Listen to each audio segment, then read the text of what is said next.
মানে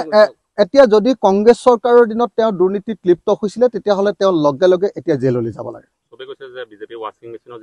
মানে একদম প্ৰথম কথা যদি দুৰ্নীতিত লিপ্ত হৈছিলে তাৰমানে তেওঁ নিজে ক'লে যে কংগ্ৰেছ চৰকাৰৰ দিনত হিমন্ত বিশ্ব শৰ্মা জয়ন্ত মল্ল বৰুৱা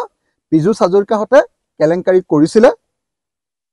সিন্ডিকেট চলাইছিলে হিমন্ত বিশ্ব শৰ্মাৰ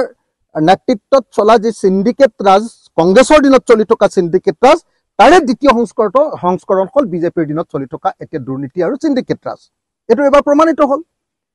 এতিয়া এই প্ৰমাণ হোৱাৰ পাছত আচলতে মন্ত্ৰীসভাৰ পৰা মন্ত্ৰীজনক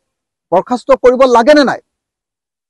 কিন্তু কৰিব জানো নকৰে কাৰণ সেই মন্ত্ৰীজনৰ গুৰুজন হ'ল আচল সিন্ডিকেট মাষ্টাৰজনে হ'ল হিমন্ত বিশ্ব শৰ্মা যেহেতু হিমন্ত বিশ্ব শৰ্মা গোটেই এই পীযুষ হাজৰিকা বা জয়ন্ত মল্লৰ গুৰু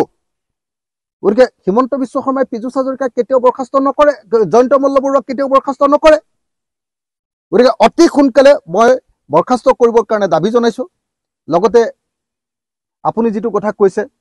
যে জয়ন্ত মল্ল বৰুৱাই এনেকৈ কেলেংকাৰী সংগঠিত কৰি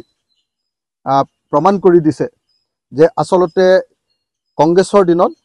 এই যেটো দাদা ব্ৰিগেড এই দাদা ব্ৰিগেডটোৱে কংগ্ৰেছ ৰাজত্ব কালৰ পৰা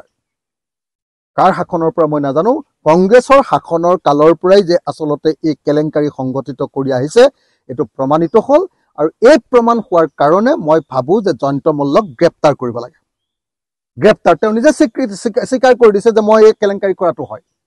কেলেংকাৰী কৰা হয় বুলি কোৱাৰ পাছত ডেফিনেটলি এটা তদন্ত ঘোষণা হ'ব লাগে আৰু তেওঁ গ্ৰেপ্তাৰ কৰিব লাগে গতিকে এই মুহূৰ্তত জয়ন্ত মল্ল বৰুৱাক অকল মন্ত্ৰী হ'বৰ পৰা খেদা নহয় জয়ন্ত মল্ল বৰুৱাক গ্ৰেপ্তাৰ কৰাটো চৰকাৰৰ দায়িত্বত পৰিণত হৈছে মই অতি সোনকালে অসমৰ মুখ্যমন্ত্ৰীক জয়ন্ত মল্ল বৰুৱাক গ্ৰেপ্তাৰ কৰিবৰ কাৰণে দাবী উত্থাপন কৰিছো